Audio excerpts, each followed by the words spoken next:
Good morning वेकी वेकी। आज हमारे पास दो बहुत इंपॉर्टेंट चीजें हैं करने को। एक, मुझे बनाना है नाश्ता, और सेकंड, मुझे जाना है आज पेरिस। सही वाला पेरिस, नॉट। तो मेरा सूटकेस रेडी है और आप देख सकते हैं कि मैं कितने आसानी से ये सूटकेस उठा सकता हूँ क्योंकि मैं जिम कर रहा हूँ आजकल। एक्सेप्ट कि मैं आज पेरिस नहीं जा रहा। मैं गया था लेकिन मैं इंट्रो बनाना भूल गया, तो इसलिए अब मैं फिर से रिक्रिएट कर रहा हूँ, आपके सामने एक्टिंग कर रहा हूँ, But yeah, let's go to Paris. Alright, so I hopped on a flight to Paris and हर बार जब भी मैं जहाज़ में होता हूँ ना, मैं दुआएं कर रहा होता हूँ कि यार काश मेरे साथ वाली सीट खाली हो। And no way, this time वो दुआ कबूल हो गई क्योंकि इस फ्लाइट पर दोनों ही सीटें एम्प्टी हैं। डैम यार, कुछ और ही मांग लेता। लेकिन जैसे ही मैंने बोर्ड किया जहाज, मेरे दोस्तों ने मेरी सारी खुशी जो है ना किरकिरी कर दी, क्योंकि उन्होंने मुझे मैसेजेस भेजना शुरू कर दिए। यार तुमने देखा पेरिस में क्या हो रहा है? I'm like, why? What's up? They're like, bro, Paris has been hit by bed bugs. Bed bugs, वो क्या सीन है? तो मैंने गूगल सर्च मारी तो पता चला बेड बग्स का मतलब हुआ खटमल। तो पूरे पेरिस में हर जगह खटमल ही खटमल ने अटैक कर दिया है और बैड सीन। तो मैंने कहा यार फ्रेंच जो है ना ऐसी ओवर रिएक्ट कर रहे हैं, इतना बड़ा इशू नहीं है, हमारे तो खटमल वहाँ आम होते हैं। 5 स्टार होटल्स में भी मैंने एक्सपीरियंस किया हुआ है, मम्मी डैडी इशू है, इतना बड़ा सीन नहीं है। लेकिन अंदर से मैं थोड़ा सा घबराया हुआ था। मैंने कहा पता नहीं कैसे हैं, फॉरेन के बेड बग्स हैं, मोटे हैं, किस साइज़ के, बड़े ना हो। तो जैसे ही मैंने चेक इन किया होटल में, मैंने जाते ही एक एक चीज़ छानी देखी कि कहीं मुझे कोई कीड़ा मकोड़ा तो नहीं नज़र आ रहा। लेकिन फॉर्चुनेटली कुछ नहीं मिला एक्सेप्ट एक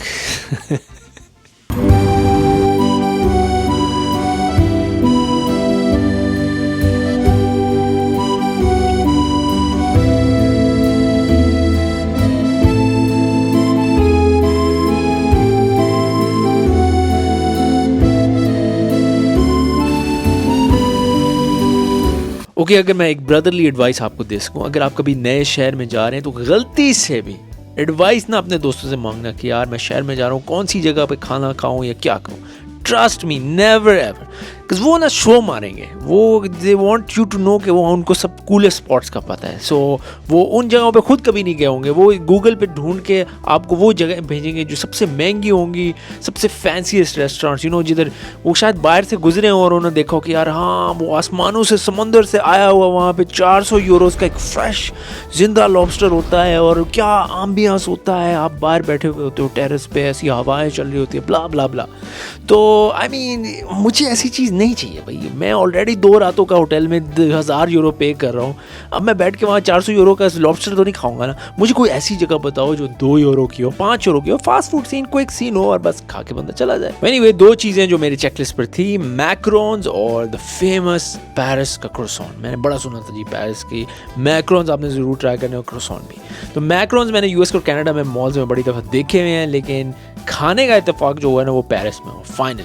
और वो भी इस तरह के एक आइसक्रीम थिंग जिसको आई गेस जलाटो कहते हैं, फैंसी लोग जलाटो, वो मैंने ली और उसके ऊपर उन्होंने ह्यूज बड़ा सा मैक्रोन फिट किया। आई थिंक वो 27 यूरोज़ का पैकेज टोटल बना, लेकिन oof, it blew my mind, trust me, it was so delicious, so good, unbelievable. तो एक दिन मैंने सोचा कि चलो क्रोसॉन भी ट्राई कर लेते। इतना मैंने सुना हुआ है कि जी क्रोसॉन्स, पेरिस के क्रोसॉन्स ऐसे होते हैं वैसे होते हैं।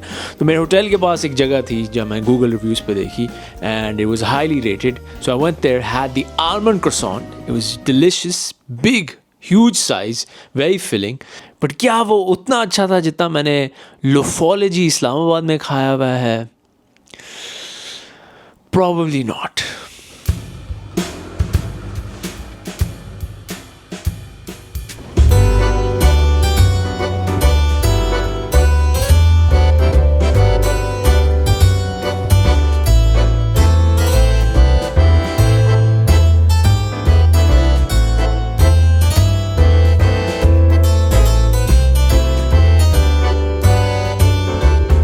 फिर एक ऐसी जगह में गया जो बहुत ही खूबसूरत थी, फुल लाइक इंस्टाग्राम वर्दी, ऐसी जगह जहाँ बंदा अपने दोस्त को लेके जाए और कहे कि यार एक पिक तो बना, दैट सेइंग, एक पिक तो बना। उस तरह की जगह थी, एंड इट वाज कॉल्ड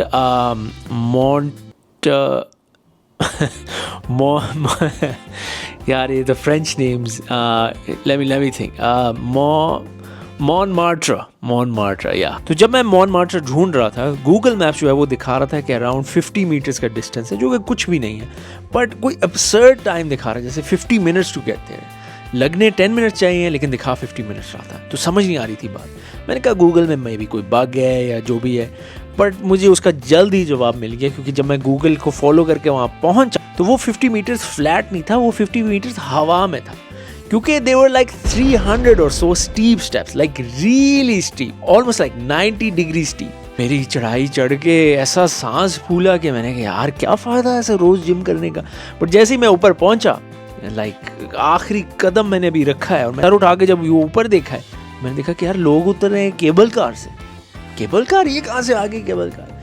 तो सोचिए ज़रा कि 300 स्टेप्स चढ़ा दी मुझे गूगल ने, और साथ केबल कार भी लगी हुई थी। तो अच्छा थैंक दिया गूगल ने, और गूगल जो काम वाली बातें होती है वो नहीं बताता। अच्छा, तो फिर मैंने वो सारी वो जगह देखी जो आप टिकटॉक पे मोन्टाजेस में देखते हो, वो वाले मोन्टाजेस जिसमें लिखा हुआ होता है पेरिस टुगेदर ? और उसमें वो सारे आईफिल टावर और ये और वो उस तरह की टूरिस्टी जगह। और ऑनेस्टली लाइक जब मैं आईफिल टावर गया तो मैं इतना ज़्यादा माइंड ब्लोन नहीं हुआ, इतना ज़्यादा इम्प्रेस नहीं हुआ। आई गेस बिकॉज मैंने बहरिया में करोड़ों दफ़ा देखा हुआ है तो इसलिए शायद। बट उसके अलावा मैं गया था आर्क डे ट्रियोम्फ, कैसे मेरे मुंह से निकली, आर्क डे ट्रियोम्फ, जिसको शांज़ेलिज़े पे शायद है वो, I guess. So that was pretty good. I took a picture there, very nice. Then Louvre museum, obviously जिधर वो मोनालिसा का घर है, जिधर वो रहती है। बट इतना रश था लूव्र में कि it was just impossible to get a nice picture there. मैं अंदर नहीं जा सका क्योंकि टाइम कम था, वो बहुत बड़ी जगह है, तो मुझे लगता है कि वहाँ पूरा दिन गुजारना चाहिए। But coming to the real point, the prettiest place in Paris for me, और ये थोड़ा शायद weird sound करे because it was at the departure lounge of Charles de Gaulle airport. So Paris की मुझे सबसे खूबसूरत चीज़ लगी वो एक्चुअली पेरिस छोड़ते हुए नज़र आई। I mean, ये एयरपोर्ट ऐसा था as if you're walking in some sort of high-end designer store, आप कह लें गुच्ची, फेंडी वगैरह टाइप का कोई इस तरह का स्टोर है। And I was probably the first one there. मैंने सुबह सुबह की फ़्लाइट ली थी, तो उस वक्त उधर कोई भी नहीं था। आई मीन सिक्योरिटी वाले भी अभी नहीं आए थे, लिटरली सारा खाली पड़ा था एयरपोर्ट। बट कुछ मैजिकल था, खूबसूरत वो एयरपोर्ट लग रहा था। आई मीन आप देख ही सकते हैं क्लिप्स में कि क्या अटेंशन टू डिटेल, छोटी छोटी चीज़ें इतनी प्यारी और ख़ूबसूरती से बनाई हुई थी कि बस आई फेल्ट लाइक मैं किसी ड्रीम में हूँ, क्योंकि मैं आधी नींद में भी था, तो मुझे ऐसे ही लग रहा था जैसे मैं किसी ख्वाब वाली जगह में हूँ। Kind of made me sad leaving Paris, honestly, and maybe that was the whole purpose of the interior design.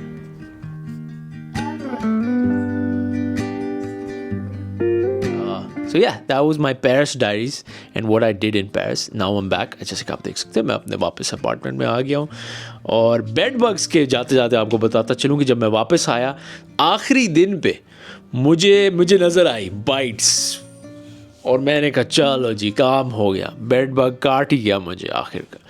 और फॉर्चुनेटली वो I think what happened was कि मैं ट्रेन पे था, अपेरेंटली बाद में मुझे पता चला कि ट्रेन के ऊपर भी बेड बग्स हैं, वो उसकी जो सीट होती है उसके अंदर है, तो उधर से आई गेस बेड बग कोई आके मुझे काट गया और मुझे काफ़ी मेरे निशान वगैरह पड़ गए थे। फिर मैं परेशान हो गया कि मैं बेड बग्स वापस अपने साथ ना ले आऊँ, क्योंकि मैंने इंटरनेट पे पढ़ा कि ये भी होता है कि आप अगर बेड बग्स के उस एरिया में हो तो आप अपना जो सूटकेस है उसको आते ही बाहर रखते हो। तो मैंने 8 दिन या 10 दिन बाहर फुल ठंड के अंदर अपना सूटकेस रखा, जब तक वो मैंने कहा कि बेड बग्स फ्रीज़ हो जाए। उसके बाद फिर मैंने सारे कपड़े उठाए और मैंने सारा एक बैग में डाल के सीधा अपने ड्रायर में डाला और फुल हीट पे ऑन किया कि अगर कोई साइन ऑफ बेड बग्स बचा है तो वो भी हलाक हो जाए। और मैंने फिर कोई 2 हफ्ते बाद वो सारी चीज़ें आहिस्ता आहिस्ता अपने कमरे में वापस डाली कि ये ना हो ना क्योंकि मेरे बेड में कोई असल वाला बेड बग आ जाए और मुसीबत पड़ जाए। तो ये सीन था पेरिस में। Yeah see you in the next one.